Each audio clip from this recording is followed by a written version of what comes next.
Soy el estudiante de clase de 8 que es Manuel del quinto ciclo y hoy hablaremos sobre la farmacocinética y farmacodinamia de los analgésicos opioides y en el manejo del dolor. El dolor, específicamente el crónico o postquirúrgico, afecta la vida de millones de personas. Los analgésicos opioides son fármacos potentes que se usan en el tratamiento de dolor severo o dolor moderado. Sabemos cómo actúan en el cuerpo. En este video exploraremos la farmacocinética y la farmacodinamia, entendiendo el proceso del fármaco en nuestro cuerpo y cómo actúa su efecto analgésico. Cuando hablamos de la farmacocinética, estamos hablando de la transformación que le hace el cuerpo al fármaco. Esta va a comprender 4 fases. Tenemos la absorción, que es la manera en cómo ingresa, luego tenemos la distribución, a dónde se dirige, la metabolización, cómo se transforma, y por último sería la excreción, que ya sería la eliminación del medicamento del cuerpo.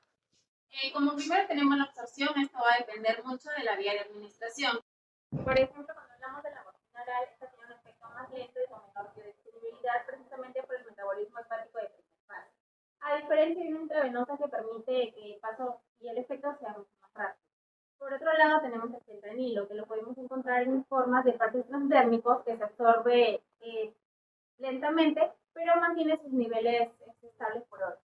Ahora, cuando hablamos de la distribución, una vez que el medicamento se ha absorbido, los apoides se unen parcialmente a las proteínas plasmáticas y se distribuyen a diferentes tejidos, en especial en el sistema nervioso central, ya que su capacidad de atravesar las barreras hematoencefálicas es crucial, ya que mayor liposolubilidad, mayor va a ser la rapidez de acción. Por esta razón, el fentanilo actúa más rápido en la morfina. Ahora, cuando hablamos del metabolismo, pues esto ocurre mayormente en el hígado, precisamente por la enzima del citocromo P450, que juega un papel crucial en la eliminación y los metabolismos de los fármacos. Ahora, cuando hablamos de la morfina, esta al convertirse en metabolitos activos también tiene una acción analgésica. Por eso explica por qué es crucial y se prolonga el efecto, especialmente en una persona que sufre de insuficiencia renal. Por último, tenemos la excreción. Cuando hablamos de la excreción, estamos hablando de la eliminación principalmente, que se da por la orina. En pacientes que tienen o presentan falla renal, se acumulan y aumentan sus efectos adversos, ya sea como una sedación excesiva o como una depresión respiratoria.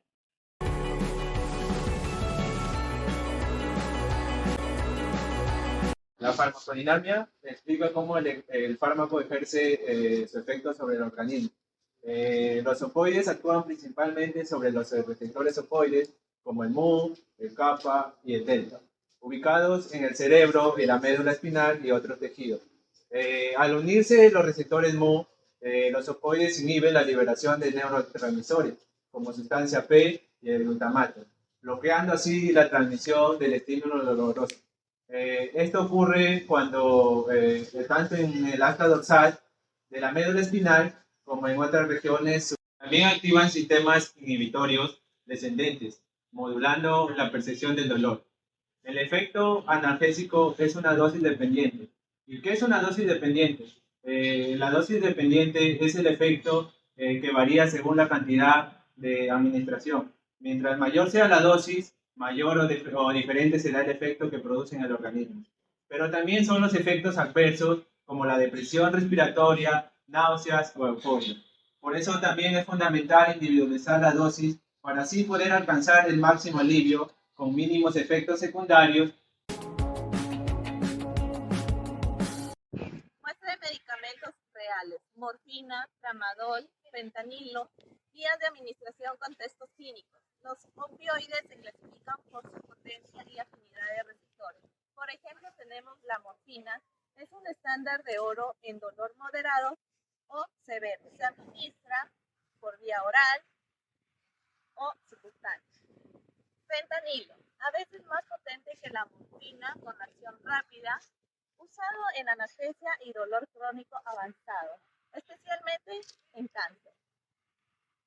Tramadol, opioide débil con efecto dual que también inhibe retracción o serotonina o no sé qué dice ahí, inhibe retracción de serotonina y noradrenalina.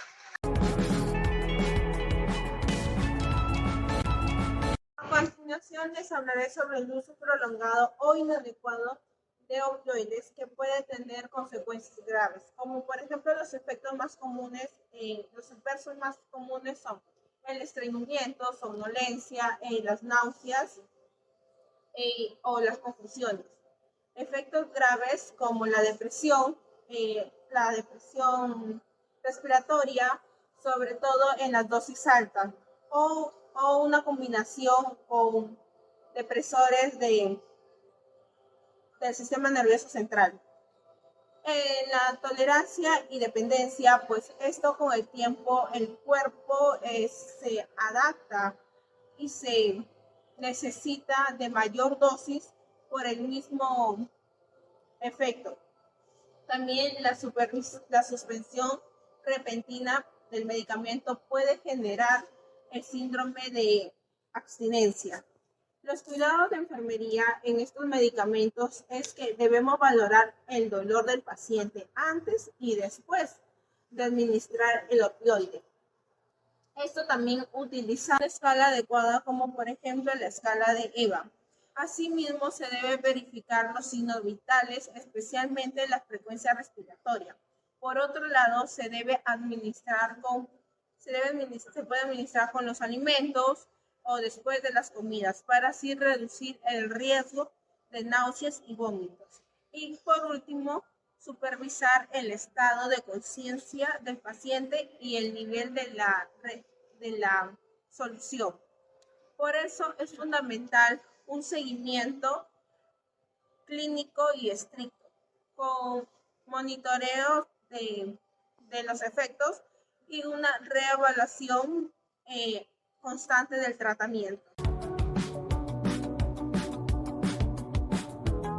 En el manejo del dolor, especialmente en pacientes quirúrgicos, oncológicos o enfermedades crónicas, los opioides son esenciales.